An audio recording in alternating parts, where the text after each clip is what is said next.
Jalna paper फुटी प्रकरणावर Sambhaji brigade आक्रमक 9 ऑगस्टपर्यंत सरकारला अल्टिमेटम। देशातील कथित पेपर फुटी प्रकरणाच्या निषेधार्थ संभाजी ब्रिगेडच्या वतीने सोमवारी जालना जिल्हाधिकारी कार्यालयासमोर आंदोलन करण्यात आले। यावेळी राज्य सरकारला 9 ऑगस्टपर्यंत दोषींवर कठोर कारवाई करण्याचा अल्टिमेटम देण्यात आलाय। पेपर फुटी प्रकरणात सहभागी असलेल्या सर्व संबंधितांवर तातडीने कठोर कारवाई झाली पाहिजे।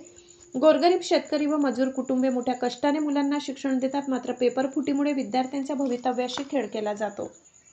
या प्रकरणामुळे देशभरातील अनेक विद्यार्थ्यांनी टोकाचे पाऊल उचलल्याचा आरोप करत सरकारवर त्यांनी टीका केली।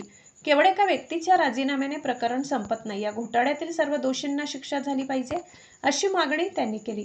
तसेच राज्यभरातील विद्यार्थी आणि स्पर्धा परीक्षार्थ्यांच्या न्यायासाठी संभाजी ब्रिगेड रस्त्यावर उतरल्याचे त्यांनी सांगितले।